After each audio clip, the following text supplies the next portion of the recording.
All right, welcome to episode number 60 of the Canadian Prepper Podcast. We're recording March the 22nd, 2020. My name's Eric. I'm the host of the show. I'm based in Southern Ontario. I'm a hunter, target shooter, ham radio operator, and computer geek. I got into emergency preparedness as a first responder. I witnessed an over-reliance on emergency services during major events. I started a small preparedness company to help people get prepared and better look after themselves for at least 72 hours, if not longer. My name is Ian, and I live on Vancouver Island. I'm an outdoor enthusiast, sport shooter, and my farm's designated handyman. I'm Alan. My friends and family call me a safety nerd. I'm a safety trainer, first responder, security expert, and overall nerd of general things. And hello from Canada's East Coast. I'm Hughes from Nova Scotia. I'm a Canadian Armed Forces veteran, volunteer firefighter, and station chief, and also a volunteer search and rescue technician and prepper. I've been preaching and living the prepper lifestyle to varying degrees for the last 6 years or so, and this was born out of necessity to ensure the short-term survival of my family, which includes 3 young children. Well, I am Joe Alton, MD. I am a fellow of the American College of Surgeons, American College of OBGYN, member of the Wilderness Medical Society, and basically I am here trying to accomplish a mission. That mission is very simple: to put a medically prepared person in every family. Awesome. Welcome back to the show, Dr. Alton. Happy to have you back. Thank you. Glad to be here. And if you want to help keep the support, try that again. If you want to help support the show and keep the Canadian Prepper Podcast on the air, please buy a t-shirt, Canadian Prepper Podcast, at rapidsurvival.com. All proceeds go to help keep the lights on and the backup generator fueled. Well, if you enjoyed the show, please take a few minutes and like us on Facebook and submit a review on iTunes. Also, we want your feedback, good or bad, or if there's just a topic you want us to cover. You can email us at feedback@prepperpodcast.ca. All right, so we've got some globe-spanning content for you in this episode. Yes, the horrible dad jokes continue. We're going to start off with preparedness-related news. Then we'll let you know how we've improved our preparedness since the last episode. Then we're going to get into the main topic, COVID-19 and today's news. So, go into some news articles. So, a little bit of good news. China is seeing clear skies for the first time in a generation, thanks to reduced manufacturing, introducing less pollution. The waterways of Venice are clear enough to see to the bottom and see the fish underneath. So that's some good things that are happening right now. The absolute flip side of that is that New York has now confirmed 15,000 some odd cases, almost 10,000 of them in New York City alone, and has called in the Army Corps of Engineers to build temporary hospitals. Well, wasn't it like a month ago we were making fun of China for building hospitals in 6 days? Yeah. I don't think we were making fun of them. I thought we were making fun of the hospitals, not necessarily that they were building them. Yeah, we were questioning whether or not they would remain standing. Yeah, no, it just seems so extreme at the time, and now look, eh? Yeah, yep, it's true. As for myself, I just had a news article here that shows that Prime Minister Trudeau is calling a special session of Parliament on Tuesday to pass some nebulous stuff that he mentioned, but he did also mention the emergency economic aid package. But there's some speculation he might be trying to pass the Emergency Act as well into force. Yeah, I think the big red button's getting hit on Tuesday. We'll find out. See. We'll find out come Tuesday. I've just got written here Corona, in case anybody wasn't aware. There's a bit of a pandemic going on right now, and that's all the news is talking about. That's literally all the news anybody can find anywhere. There was one little article today I caught on CP24 where they talked about a shooting in Toronto. So that is still happening, but then they went right back to Corona. So, well, they were probably fighting over sanitizer and face masks or toilet paper. Yeah, or toilet paper. Yeah, could be. It's a big issue. We have where we are. You cannot find any of that stuff anywhere.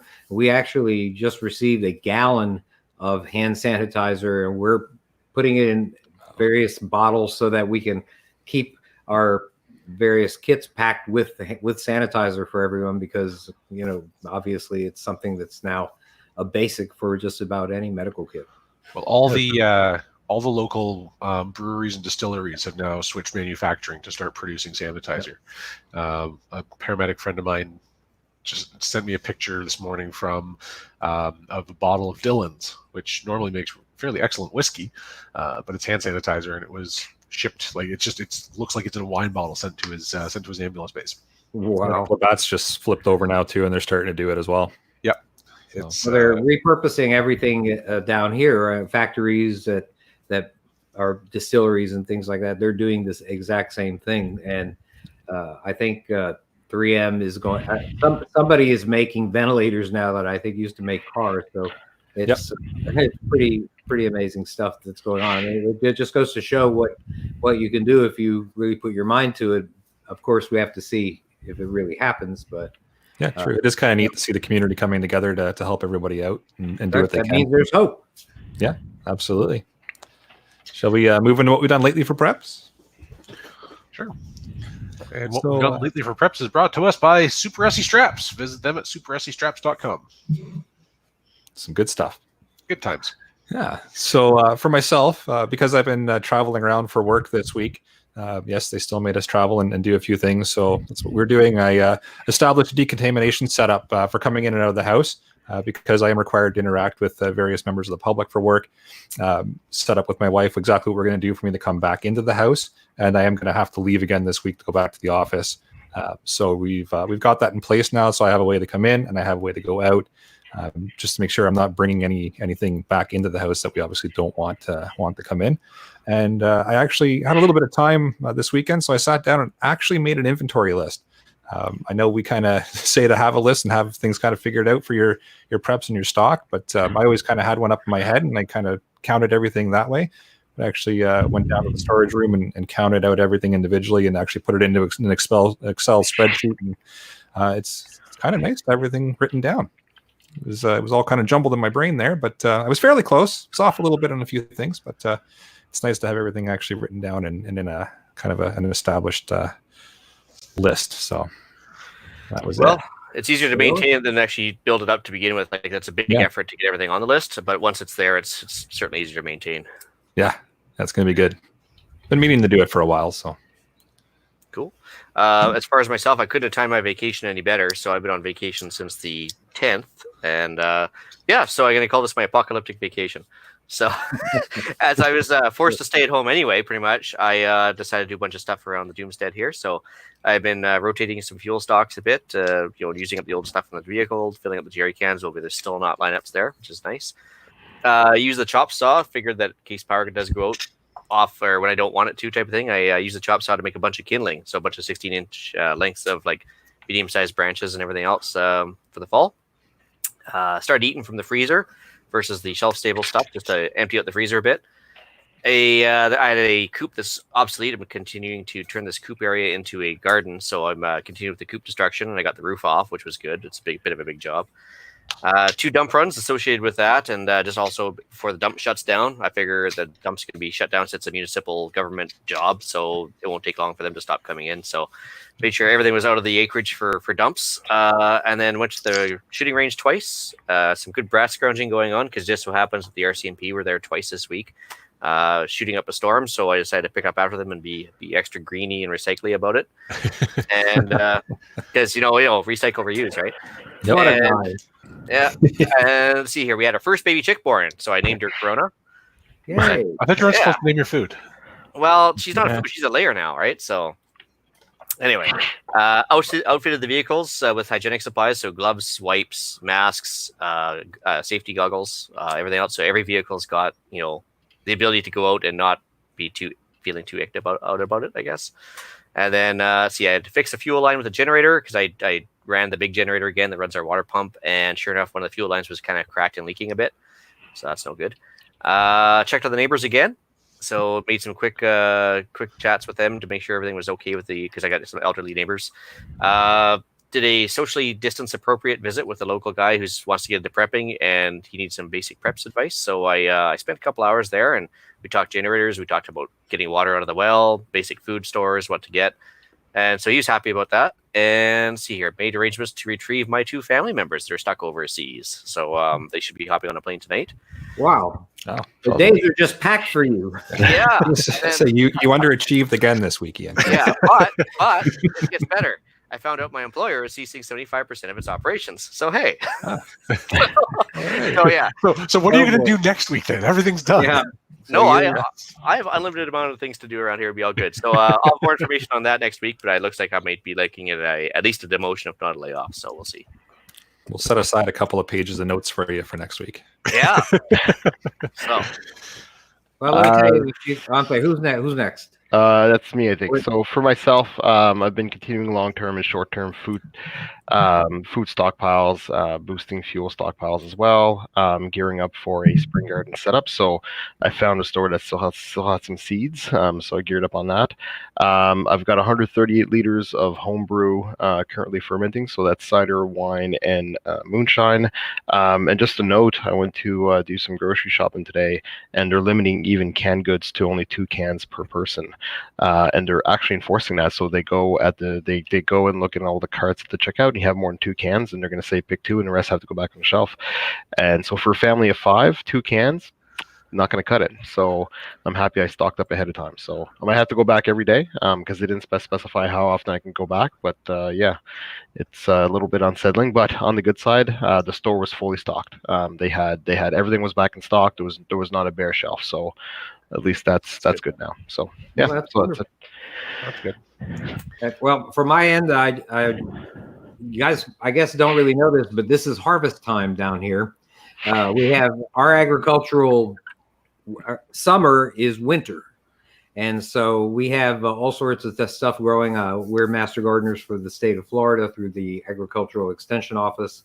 And so we have all sorts of tropical stuff growing. We have mangoes, avocados, sugarcane. We have, of course, tomatoes and cucumbers and more stuff than you can possibly imagine. And it's all getting ready to be harvested right now. So that's one of the things we do. We also raise tilapia in ponds. So we have a couple of ponds where we have tilapia. It doesn't get below about 45 degrees at the very lowest. I don't think he even did that this year. So tilapia do just fine, and they're starting to have fry. And we're going to have a big bunch of those guys, I'm sure, this summer too. This summer in about 6 months. So we're doing that. And otherwise, every single day, 7 days a week for the last 3 weeks, we have been going directly to the office, to the mystical warehouse of wonder, and putting together all sorts of medical kits. And then, since I'm closer to 70 than I am to 60, it's back here, and I just sit here and drool on my shoes for the rest of the night. What a life. Yeah. But I can only imagine how busy you are right now as far as like orders and stuff online go. But it has been crazy. And I have to tell you that it's not just personal protection gear and stuff like that. It is actual big kits for people that have mutual assistance groups that they're the medic for, and we're producing 30-pound 35-pound packs just loaded with medical supplies that seem to be, I mean, we're behind, and our biggest seller are the biggest packs, which is pretty surprising. Well, everybody wants to be ready, right? Yeah, well, they're going to be pretty More than darn ready with our stuff. Yeah, awesome. The time to prepare is coming quickly to an end. Yep. Yeah. So for me, I've mostly been hunkering down, staying around home as much as I can. Did manage to get out and got a new tattoo that I've been putting on, that I've been had booked for a few let's months. see it. Oh, can it be seen? It can't. You can actually see it. I put it up on my Instagram page, which is referenced towards the end of the show. I put it up there. In Latin, it says "Amat Victoria Curum," which translates to "Victory favors the prepared." So that was I felt that was kind of timely. It was supposed to be with a group of family members who should be listening tonight, and if they are, I'm sorry you guys couldn't get here. Unfortunately, there were some mobility restrictions imposed upon certain members of the group, and so we had to put the group part off for a while. I've been maximizing each trip out of the house by adding supplies as much as I can, and then just like Eric took an actual inventory this weekend, and then I spent most of the day today just kind of puttering in the garage between grass fires, puttering in the garage and getting things a little bit better organized. So that's been my week, and probably my week going forward as well. Well, nothing wrong with that. Lots to do. Lots to do. Well, shall we move into the main topic of the show? We'll maybe let Dr. Alton take it from here. Give us a quick update as to what you've seen and what's going on. Well, I mean, I think unless you've been vacationing on Mars for the last month or so, there is a pretty big pandemic going on. It reached pandemic status, I think, since the last time I was on your podcast, and it has really just spiraled out of control until since then. The funny thing is that I don't know whether it has been doing that all the time and we just haven't been testing, or whether this is actually something new. In my opinion, most probably this is because we're getting better at testing. Certainly in the States, the testing has ramped up significantly, and as a result, there's been, as I predicted, a massive jump in cases. So far, we have 336,838 cases. That has, by the way, that was 681 about 90 seconds ago. I just clicked it again, and it's now 8:38. 14,616 deaths. That's a death rate that's higher than it was when we talked last. It was about 2.5 or so. Now it's about 3.5. And the question is why. We have a good number of people that have recovered. If you look at the active cases, of course, if it's an active case, that person isn't dead yet. So the death rate there is 0%. There are about 213,000 people that are active cases.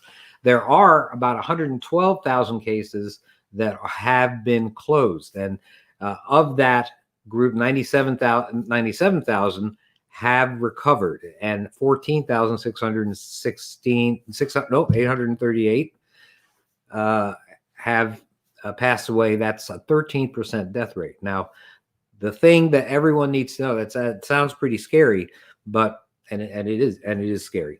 But the truth of the matter is that I believe that we are probably looking at the actual number of cases being probably a factor of 10 or more, maybe a factor of 20 over whatever this number is that they put out every day. So 336,000 cases, I would say that it's more likely 4 million cases that we're seeing so far. And these are just people that haven't been tested. Now, you may have noticed that China is reporting very few cases lately. Has anybody noticed that lately? Oh yeah. It seems artificially a good result. Yeah. I'll tell you why it's happening. I'm hoping, maybe I'm wrong, but I'm hoping certainly that means that they're now at the far end of the bell curve and that things are quieting down for them. But recently I have read reports that they're just not testing anymore. So it's not hard to have very few cases if you're doing very few tests. So what about Korea then? Because I don't which necessarily. Well, I don't. Yeah, it was North Korea. I wonder if there's anybody alive there, or not, that anybody that's not sick there in North Korea. I mean, we don't even know about even the first case in North Korea. South Korea is a pretty amazing situation. They have about 8,000, 9,000 cases, and they are actually have flattened the curve. And what I mean by that is that the bell curve they managed to keep the amount of cases down small enough so that it has not overwhelmed their hospital capacity. And that is something that is in the United States is our main goal. What it means is a much longer outbreak, but hopefully not one that totally overwhelms the hospital's capacity to provide respiratory support. That's really what's happening in a lot of these countries where you may be, like in Italy, where you may be reading that the average person, instead of being my age, let's say, is that's on a ventilator in Italy is 40 years old or 50 years old or in that ballpark. And it's not because people my age don't need ventilators over there because they're not very sick. They are very sick. It's just that they have sort of reached a point where they're making decisions as to who gets the ventilator. And it isn't going to be somebody in my age group. Yeah, I think they've definitely hit the point of triage there, haven't they? I think so. Yeah. Just when it gets to that point. Quick clarification there. Diesel Boy here asks on the YouTube, when you say recovered, do you know if there's any more, like, I guess, deeper or maybe more detailed info on when they recovered, have they still suffered like lung scarring or damage, or they just like got away scot free, or is there any way to like kind of? Now, most people wind up having, if they have been on a ventilator for a period of time, then it takes them quite a while to get back to normal. And so that's the thing, is if somebody is on a ventilator, you don't just get off the ventilator right the next day and get discharged from the hospital the day after that. I mean, in reality, you wind up needing to be on a ventilator sometimes for maybe 2 weeks. And then after that, for quite a period of time, you're really not able to go home. So this is why even a country like the United States, which has a well-developed medical infrastructure, is being stretched to the limit, and why it's so important for us, why we're willing to sacrifice a longer outbreak to keep that bell curve from going beyond hospital capacity. Excellent. And have you seen anything from Italy on some of the deaths here, as far as like if they've already had like pre-existing conditions, or if they're just normally healthy otherwise? Or the thing is how bad are there pre-existing conditions? I have type 2 diabetes, for example. Am I one of those very high risk people? I probably am. And of course, that at my age, my blood pressure is much higher than it was when I was in my 20s or 30s. So I have multiple comorbidities simply because of my age and just the things that happen with your age, with age. So I really don't know what to tell you with regards to how this is going to pan out. But I think that we're still in the initial phases in most of these countries that we're seeing a lot of numbers. We're still in the initial stages. I still think things are going to be going up pretty fast over the next 2 to 3 weeks, I think. Now, I've heard this week there's been some discussion about an anti-malaria medication called hydroxychloroquine. It's been useful in mitigating / eliminating / as a vaccine. Can you tell us a little bit about that, what it is, what it's, how it works? There are two anti-malarial drugs one is called chloroquine, one is called hydroxychloroquine. They're very similar. They've been used for treatment, not only treatment, but also for prevention. And hydroxychloroquine has been used for rheumatoid arthritis, lupus, and a number of other different things. It has a lot. Both these drugs have in vitro activity against SARS, and as a result, they were one of the tests. And they also have some action against dengue fever and chikungunya, and some of those viruses in those families that have also made their way across the pond in the last decade or so. So what these do is basically they destroy the virus by decreasing the viral load. You never can get beyond a certain amount of virus in your system, and so therefore you wind up not getting a severe a case, and you wind up getting better somewhat sooner. Now, they're not miracle drugs. The amount of dosage that you have to take of these things is higher than normal for just malarial prophylaxis. They're tried a number of different cases. It's very similar to the way they take azithromycin, where you start with 2 pills at once and then 1 pill a day for about 5 days. That's how you take the chloroquine, but you take it at different doses, just that they've tried them at, and they seem to think that the highest doses seem to do the best, but also they have toxicity. In other words, they can affect your liver function, they can affect your kidney function. So like just about everything, there are advantages and disadvantages to the medicine. Now, I will say this, that the studies that have shown success with COVID-19 are still very few. There have not been a lot of medical centers that have published results regarding the use of chloroquine. or hydroxychloroquine, either with azithromycin, the antibiotic, or with zinc is the other thing that they've been using it in combination with. And the results that have come out have been criticized by the medical establishment.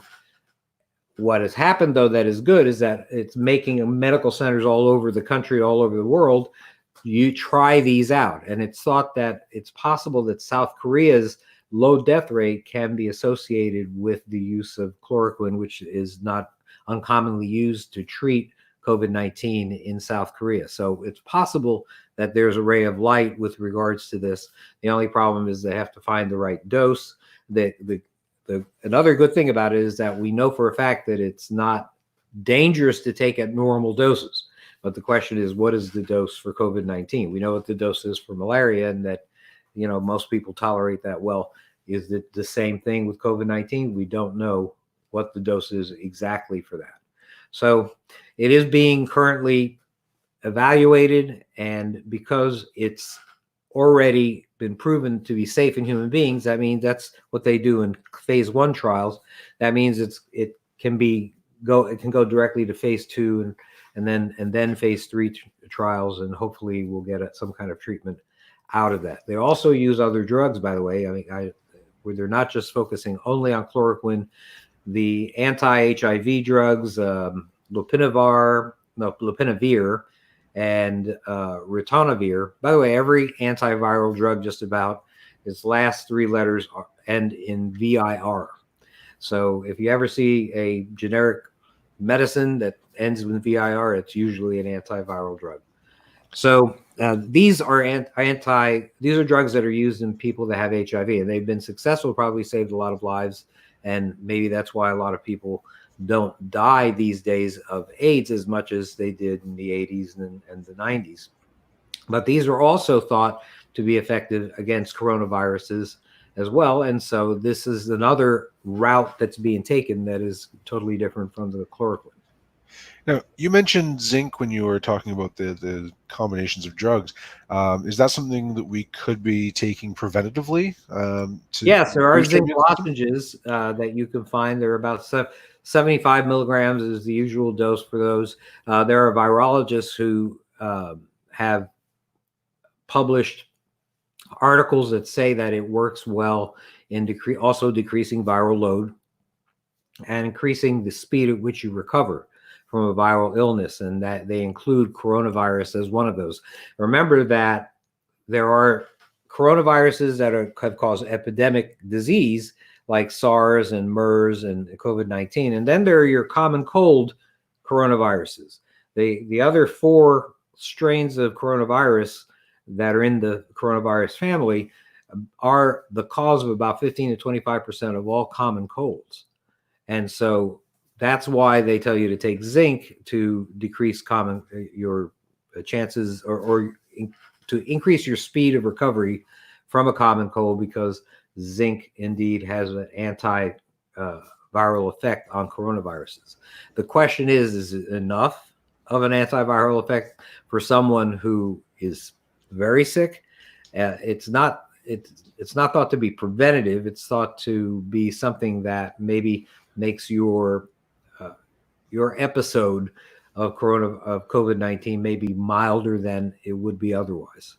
So it wouldn't be something we should daily dose with just in case. There's no proof that it has a curative effect against coronavirus. However, zinc in and of itself is antiviral in nature, is not a bad idea, and does no harm, by the way, to take a zinc lozenge on a daily basis, or a zinc supplement if you want.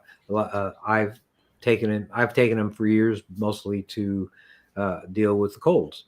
Okay. And is there anything else, any other kind of daily doses that we could be working on to? Well, to they think also azithromycin, or Z-Pak is the brand name down here. I don't know what it's called in Canada.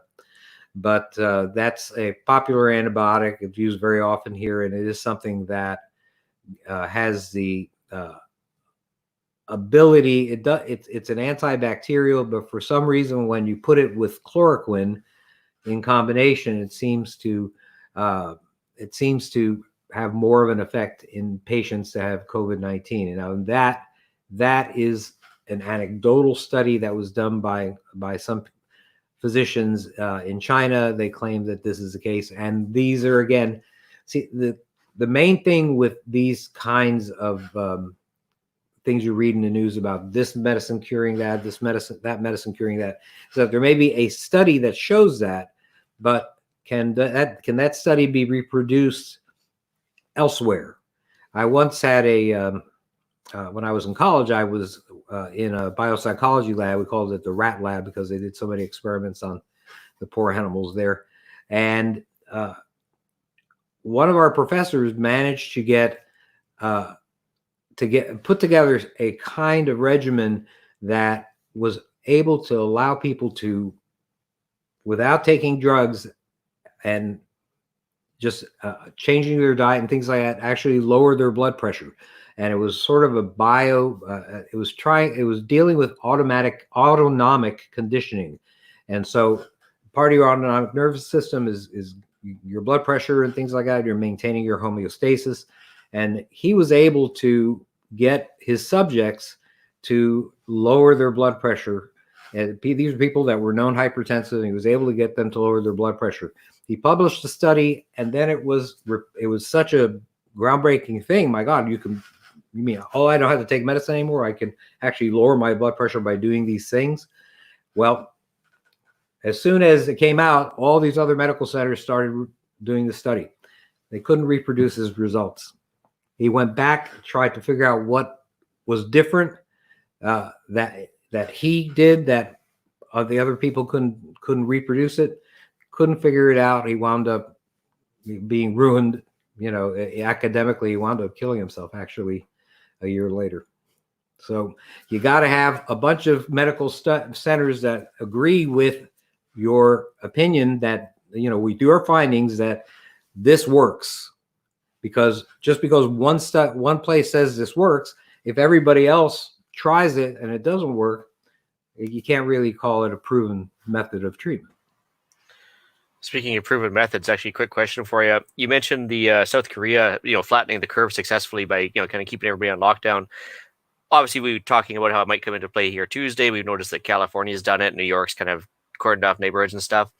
Do you think that that's going to be enough to keep the hospitals from getting overwhelmed? Like, because a lot of people aren't obeying rules to stay at home right now because they think it's not going to make a difference. But in your opinion, obviously, how well will lockdowns help flatten the curve? I think it may have some effect. I think the more draconian, this sounds terrible, but the more draconian that the measures are, the more likely it will. However, I saw scenes today of people in parks in New York City and big crowds and stuff like that. So it's the same. It's just like quarantine. If you try to quarantine a city, it's very difficult to do. I mean, when they tried to quarantine Wuhan, they did it essentially without notice. There were still several million people that were able to get out of the area. I mean, it was Lunar New Year. There were a bunch of people in town, and there millions of people were able to actually escape the quarantine. And of course, they wound up having COVID-19. They spread it throughout mainland China and then the world. Yeah, that's amazing how we're currently seeing pictures of people in downtown Toronto, which is our largest city, and crowds upon crowds of people at the beach, just normal ops. And I'm just kind of shocked about that more than anything else, especially with the news being the way it is. Yeah, well, there's always a battle between public health and individual liberties, and so where does the line? Where's the line between restricting your rights as an individual, and when does that no longer take precedence over the public health? And that's a battle that has been occurring in every free society since there have been free societies. In places like China, it's not a big deal. In places like Iran, it's not a big deal. But here, it's a big thing. I remember a nurse during the Ebola epidemic of 2014 that came back from. She was a medical worker working with the Ebola patients. She came back at the end of the epidemic in West Africa of Ebola, and they wanted her to quarantine, and she refused. And it went all the way to court, and it turned out that her civil liberties trumped the public's right to be free of contagion, at least at that point. Here now we're seeing things sort of going the other way, in that people are now willing. They see that this is pretty dangerous, and the contagion rate is so high that they are willing to accept more restrictions. Yeah, it's a very fine line to follow, that's for sure. But it sure is. We got to figure something out that's going to work, because to enjoy your civil liberties, you got to be alive, right? Yeah, that's right. Another common question I've been getting quite a bit is in regards to receiving packages. I know we kind of touched on this last episode, but people are still concerned about getting packages delivered to their homes and receiving things that they would order online while they're trying to do the social distance thing. Have we learned any more about how long this virus can live on certain surfaces, or is there any kind of concern for that? Very much so. On cardboard, which of course is likely that your package is going to be a cardboard box, it's pretty much thought to be a good 24 to 48 hours that it can remain alive. On plastic, it can remain alive for 72 hours or more. I've seen 1 or 2 results that say 9 days, but notice that the grand majority, that was one of the first things that came out. 9 days is how long it lasts on a smooth, non-porous surface.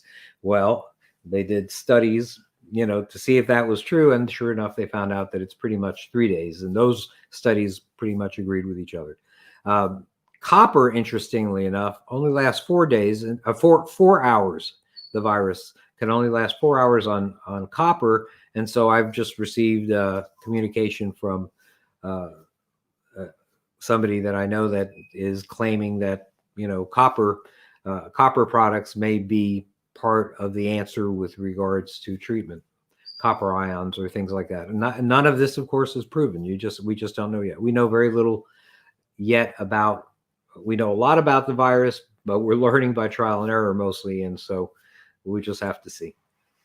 But what I would do, but answering your question more practically, what I would do with every package that I get here, and I get a lot of packages here, I spray down the cardboard with alcohol,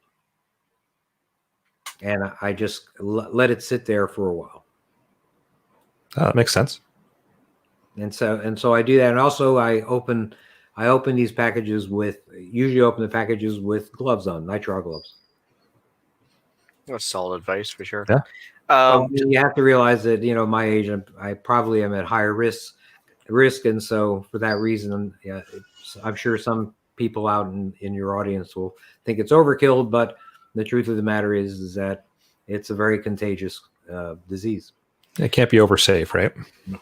Actually, on that note about the contagion level and stuff, so back when we first did our first episode together, that I think the R-naught hadn't quite been firmed up yet. It was a pretty wild variance in figures and the casualty rate and everything else.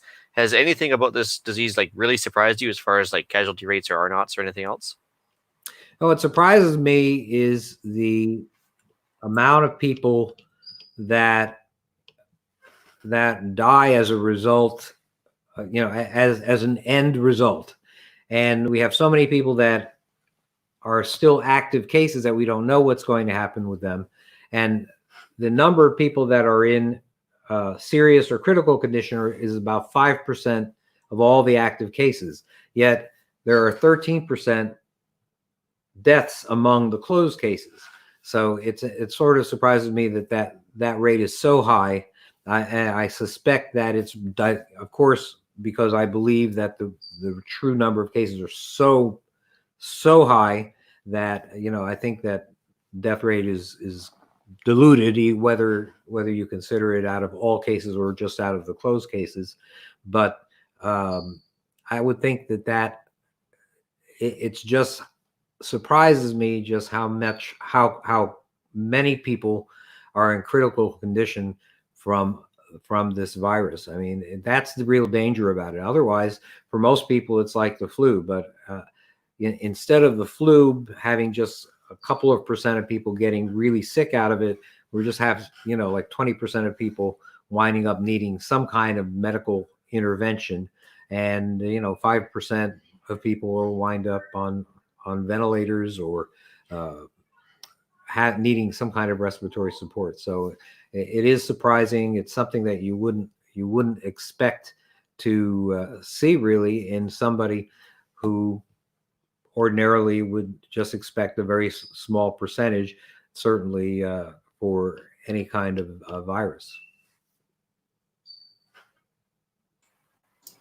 I know last episode too, we kind of discussed ways to kind of protect ourselves. Is still the thought the N95 masks and the indirect ventilated goggles and that kind of setup, or has anything changed in that respect?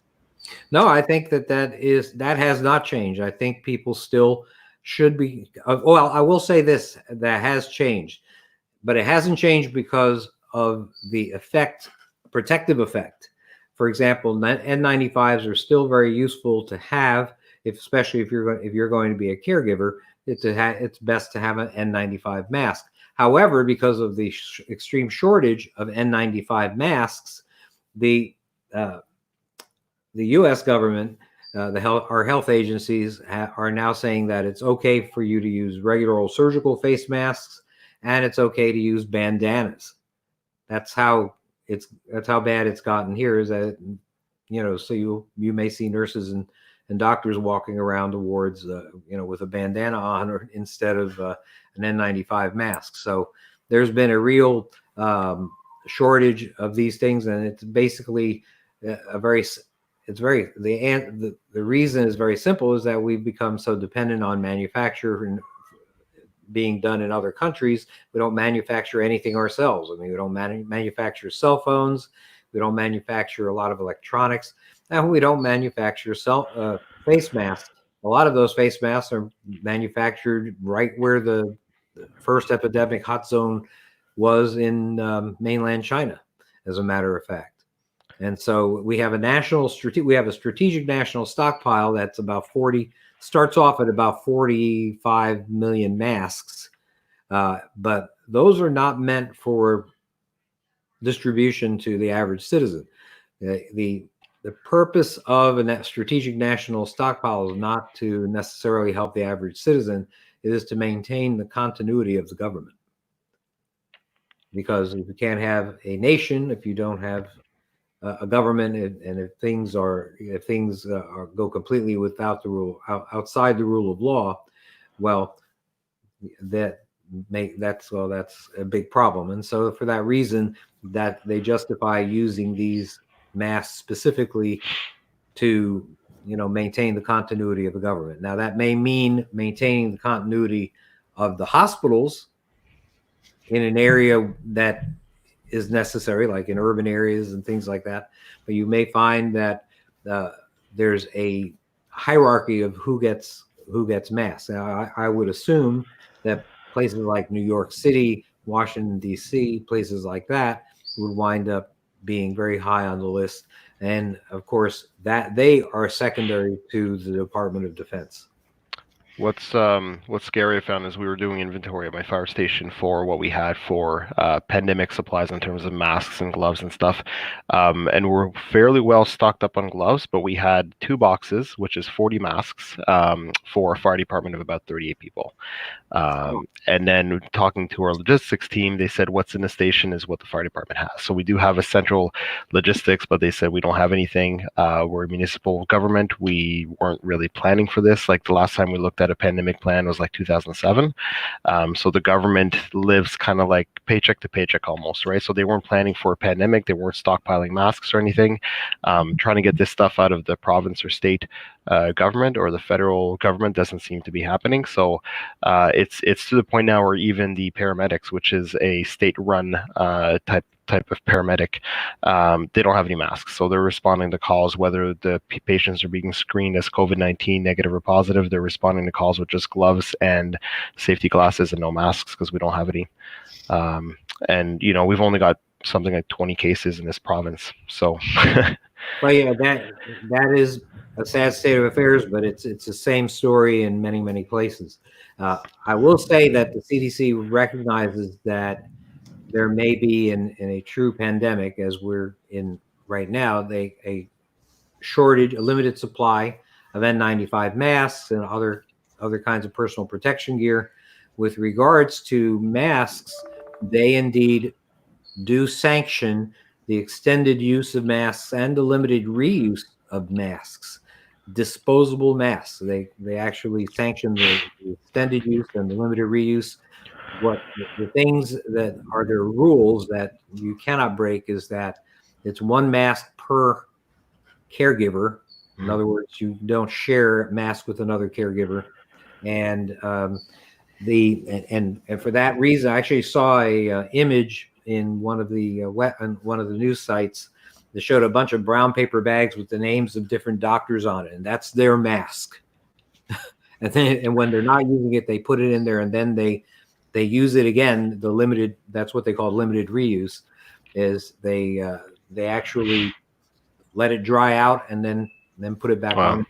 They see patients again. So this is actually a CDC guideline, which you wouldn't think we'd ever get to, but even like the direction we've been given now is instead of using the N95 masks because we have short supply, is to basically use the self-contained breathing apparatus we use to go into a fire, because at that point you're actually breathing your own air. It's in a positive pressure, so if anything breaks the seal, there's air that flows out of the mask to push anything out of that breakage of the seal. And we have compressors at the fire station, so we basically have an unlimited supply of air, but it can be quite daunting when you walk into somebody's home wearing a self-contained breathing apparatus and saying that you're there to help them. An old deep sea diver.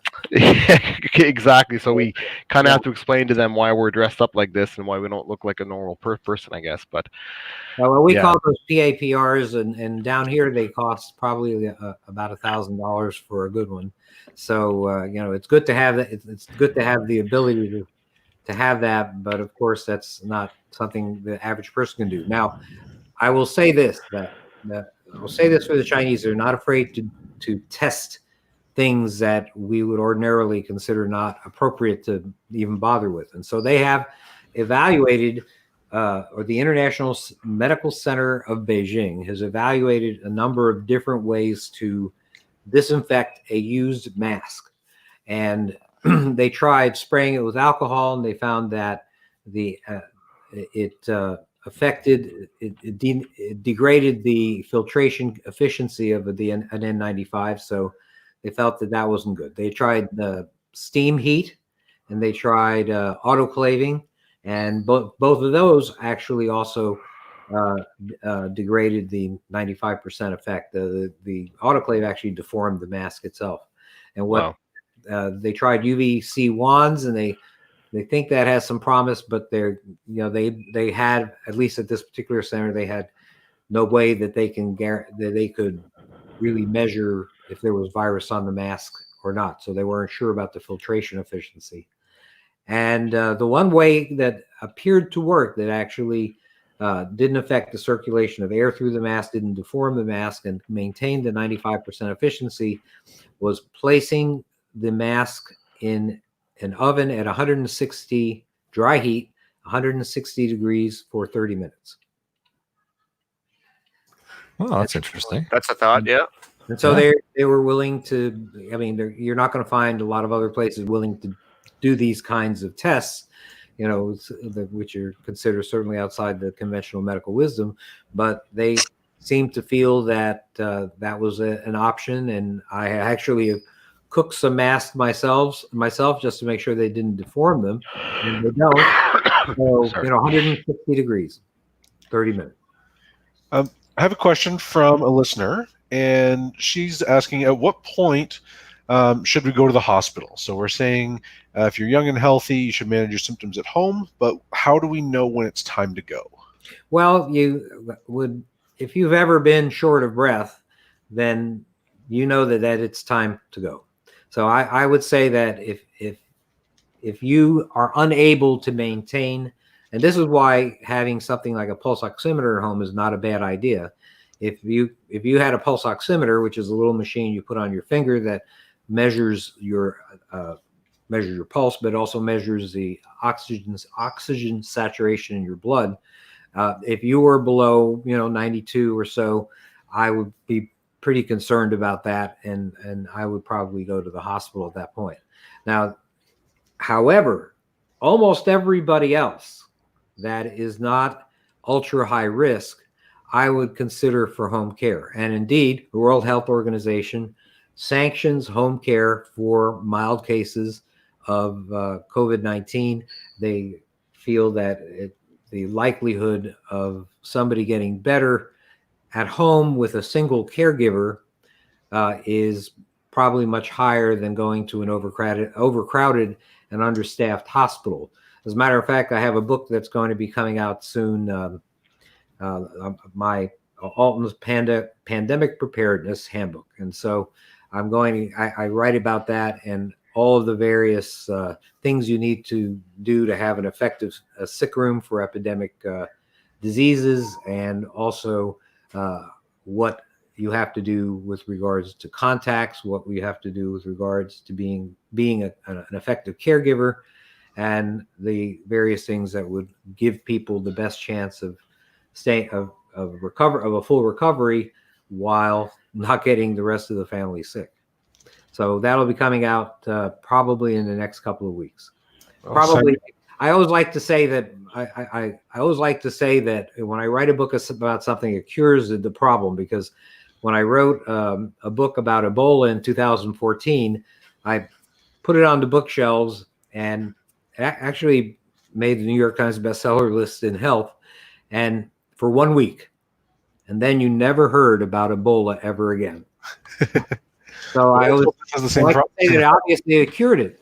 And the funny thing is, I wrote in 2016, I wrote a book about Zika virus, and well, don't hear too much about Zika virus, do you? So I figure maybe I can cure COVID-19 by writing a book about it. Well, we'll find out. Hopefully when it hits the bookshelves, COVID-19 disappears. There we go. Magically. I'll definitely be looking for a copy of that when it comes out. Oh, absolutely. I'm adding that to my bookshelf as well. Okay. Put it right up there with the next to the Survival Medicine Handbook. Absolutely. So O2 sat of below 92% is what you're saying is would be I mean, I think an O2 sat of 95 to 100% is more appropriate. And once you hit 90, if you're walking around at 92% and you are at sea level, I would really be concerned that you either have some kind of chronic respiratory situation going on there. But if you just got sick, you have a fever, you have a cough, and you suspect that you are sick with COVID-19, or you've had a positive test for COVID-19, once you start feeling short of breath and you think you're getting cyanotic, which means that the tips of your fingers, maybe your lips are beginning to turn blue, I would get myself to the hospital. Okay. Now, since we're talking about testing, the Los Angeles County Health Department has decided to stop testing unless a positive test would change the outcome of the course of treatment. What are your thoughts on that? Is it really relevant to have accurate numbers of how many people are sick? Only in that it gives you a better idea of how dangerous the disease actually is. I mean, you really can't get, unless you tested everyone, you really wouldn't have a true idea of how high a death rate, case fatality rate would be. So if I tested everybody, and in the last 250,000 cases that were tested, or patients with symptoms that were tested for COVID-19 in the United States, there were 30,000 positive results. That means that there's a good 10% or more of people who have a cough or have a fever in this country have COVID-19. And so if I knew that number, then I could really tell you really how dangerous it is and what the real death rate is for this. I mean, people always seem to be saying, before they were saying it was 2%, now it's 3%. Now, today, I'm reading it's 3.5%. And it's just hard to say because we don't know the total amount of cases. But numbers can be manipulated in all sorts of ways. I can make something appear more deadly. You notice I made it appear more deadly simply just by telling you about the cases that are not active anymore, that have been closed, either fully recovered or died. And that death rate was 12 or 13%. But in reality, of all cases, including the cases that are active now, it's really only about 3.5% at this very moment. Well, you can make up a statistic to prove anything, and 87% of all people know that. Oh, well, yeah. There you go. There's your statistic. But that's how China is manipulating their statistics simply by not testing. So bingo, they're not getting a lot of new cases, maybe because they're just not testing for this anymore. And if they're not going to test for it in Los Angeles, you're going to see obviously a very low, much lower level of cases. And I think in their case, it's basically because they have such a huge homeless population. I mean, the number of people that are a percentage of they're homeless that probably have COVID-19, it's probably very high. It's probably much higher than the average, simply because they have little tent cities and things like that. I've actually driven through some of these, and you would be pretty surprised that you were in Los Angeles. You know, they say don't test, don't tell, something like that, right? There you go. Right. So, do you think there's an advantage to doing that, just in terms of public panic, or do you think there's a disadvantage by way of not letting people know just how dangerous this really is? I think that, like everything else, it's got its good points, it has its bad points. If you don't test, then the numbers go down, and you can manufacture a recovery. Just like the Chinese may be doing right now. I hope it's not true, and I hope that indeed, they are over their main part of their epidemic over there. But in some circumstances, to prevent a huge population from panicking and essentially going out of control. I mean, that's one of the ways that they would do it, is by not testing and not putting out numbers. So that is a good thing that comes out of it, which is terrible, really, because you're fooling your own population. And I think that's terrible. But indeed, you may wind up having less civil unrest as a result of not publishing such high numbers of cases. That if you heard tomorrow that there were 500,000 cases in Canada, of COVID, and when before there were only a couple of thousand, I think that there would be a lot of hysteria in the general population, don't you think? So do you think that's part of the reason they've stopped testing, is to just avoid the panic? I think that I think so, and the reason why I think that is because the availability of tests is much higher now than it was just a week ago. So you think they're not testing despite having more tests, more because they don't want to know and they don't want the people? No, that would be ascribing bad intentions on their part, and I don't do that. I think they have reasons to, if they don't think that they can particularly change the course of a disease, they might just decide that it's like that the mild cases are just simply like the flu, and that they don't necessarily need to go through $1 million workup to tell people that they have the flu. And maybe they're thinking that way about mild cases of coronavirus. And the reason why is because when people are really sick with coronavirus, they end up in the hospital, believe me. Right. Because they just can't breathe. And if they can't breathe, they're not going to just hang around the house or take a walk around the block. They're going to go to the emergency room. Yeah. Just jump back to symptom management for a moment. What are your thoughts on using something like a salbutamol or Albuterol to manage that shortness of breath? Well, I think that it's not. I don't believe that it's as a result of. Are you saying as because of bronchospasm? Yeah, no. I'm just thinking, like, if a bronchodilator, could that ease the symptoms enough to keep somebody out of the hospital? That would be a good question, but what's happening in the lungs is not a spasm. What's happening is the destruction of the cells lining the lungs, and therefore, with that destruction of those cells, the absorption of oxygen is not as good. It's not only that the airways have tightened up particularly, is that they're sloughing off. Right. Okay. Yeah, just a thought. I think you've exhausted all of my questions and then some. Well, I just want people to know that I still believe that this is something that even if China's recovery from the COVID-19 pandemic is, whether it's artificial or not, I really do believe that this is something that will run through its phases. If we're lucky, it'll be a couple of months. And if we're not lucky, it'll be 6 months or so. We have to realize that as a coronavirus, half of the coronavirus family pop by every year to give us colds and things like that. And it's very possible that COVID-19 may pop by every year, may now become part of just the cyclical things that occur, every late fall to early spring. And it's one of those things. Don't be surprised if next year they say, it's Corona season. Have you gotten your Corona shot yet? So it's something that may be part of the new normal for us. And it's something too that over repeated exposure we should not necessarily develop an immunity to, but develop a tolerance for.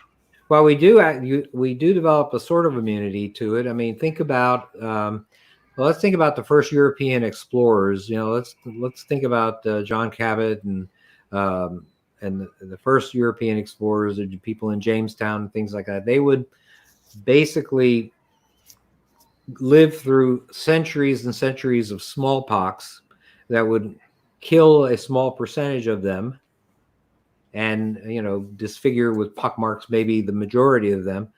But most Europeans ended up not dying of smallpox. But however, as soon as they reached the New World, they encountered a population that had never been exposed to smallpox, and in some areas it killed 90% of the Native American populations in those areas. I think they gave back on that transaction though too, didn't they? Wasn't there some sexually transmitted diseases that went the other way? I think it was. Syphilis. Yes, syphilis went the other way. Yeah, so that's true. That's something we hadn't discovered yet. And of course, lung cancer. That's the tobacco thing. Native Native Americans' revenge is tobacco. So I did have one other question that's been fairly common, just in regards. Everybody kind of stocked up on food a couple weeks ago or a month ago when they saw this coming. Non-perishable food is starting to come deplete at homes. People are starting to look to go back out to grocery stores. Should there be any fear of going back out to a grocery store to purchase some non-perishable foods and restock back up? Any precautions that people should be taking when they do go back out, if they choose to go back out, or any PPE or protective equipment they should be looking at? Well, I think that it depends a little bit on where you live. I mean, if you are in an area that has the ability to test for COVID-19 and has no cases in your community, then I'm not sure how much you have to. I'm not sure you need to be walking around in a TICHEM, suit and with your PAPR, respirators and things like that. However, in our situation here in South Florida, where we do have more cases than anywhere else in the state, when Amy walks into a grocery store, she won't let me into a grocery store now, but when she walks into a grocery store, she wears a mask, she wears a face mask, and she makes sure that she has with her some disinfecting wipes. So she has a purse full of disinfecting wipes, and then she does wear a mask. Now, if she was in a situation where there was splatter involved, then she would most likely wear maybe goggles or a face shield. In general, I think that the most likely thing that you would see is that people wind up continuing to be concerned about what kind of symptoms people would have. And so the bottom line is, as long as you don't have a lot of outbreaks, a lot of cases in your area, in your community, then most likely you don't necessarily have to do a lot of changing your lifestyle around. I think that it just depends on how things have been in your community lately. Makes sense. If it's not spreading in your community, you can't catch it, right? That's the thing. Yeah. So, but the truth is that we don't know what it's going to be like in a month, but we don't know what it's going to be like in 6 weeks. There may be at one point or another where you do have to walk around your hometown with a mask, and that's just part of it. But there are a lot of non-pharmaceutical interventions besides just wearing masks. I mean, just social distancing. I don't have to tell you guys that. I'm sure you've been trained to, make sure that you are a good 6 feet away from other people, that you're just being careful with regards to being in areas that are crowded. And so I would say this, that I think it's very important to not be indoors in a crowd. That I think is specific. I think you have a very virus-laden environment in that situation, and I think that's something that would make a big difference. So if curbside pickup is available at your grocery store, probably the best way to go. I think that believe it or not, I think that's something that we're going to be seeing soon, if it's not occurring already. Yeah. We've got that available at a couple of grocery stores here, so that's what we've been using. Really interesting. Yeah. Yeah, I haven't seen that. As of yet. At least not here. It's actually quite handy. It was handy before this whole pandemic thing. They've had it for about 6 months or so now, or almost, about 6 months to a year, and it's been very handy. So that's really cool. I we've had it out here as well. It's been something that there's a fee to it. So like if you're buying $10 in groceries, you're not going to pay a $7 fee, right? You're just going to walk in the store and grab the stuff. But now the grocery stores here have actually waived the fee to encourage people to go that route. And they also have delivery of groceries for free, I believe right now for seniors. And then there's still a fee for if you're not a senior, right? But I think that's a really good option. And the retailers seem to be really going out of their way and eating this expense for the safety of their patrons. So it's really nice to see that. And it's good for their employees too, right? It keeps the contact levels down. Absolutely. Yep. Awesome. Do we have panel have any other questions? No, this has been great. Thank you again. This is awesome. Well, thank you. I'm sure that I really believe that this is going to be something that will pass. This too will pass, as they say. And it's just a matter of time and matter of being careful in the midst of the most active part of the outbreak. Well, thanks again, Dr. Alton.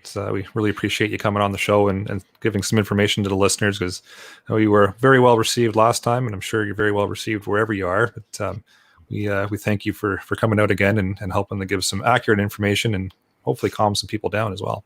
Well, I'm honored to be on, and I hope that everyone out there stays healthy, and anything that I can do for you guys, you can always contact me.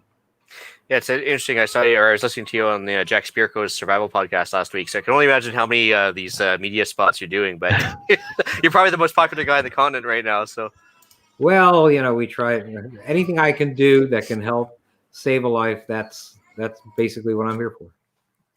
Awesome. All right, shall we move into the podcast challenge? Yeah, for sure. Is Alan back with us? I'll just take care of Alan's stuff there. Yeah. So for the podcast challenge, don't get sick. Your challenge this week is to stay away from other people. So send us pictures of your setups, what you're doing to pass the time, and maybe add a daily dose of zinc to your routine, just to keep things on the proactive side. As far as myself goes, I just wanted to add a little note that normalcy bias is tough to overcome. So I mean, like if you're used to going to the beach every Friday, and you're gonna have to break that habit. Like times are different. You're gonna have to get over your normal routine and just.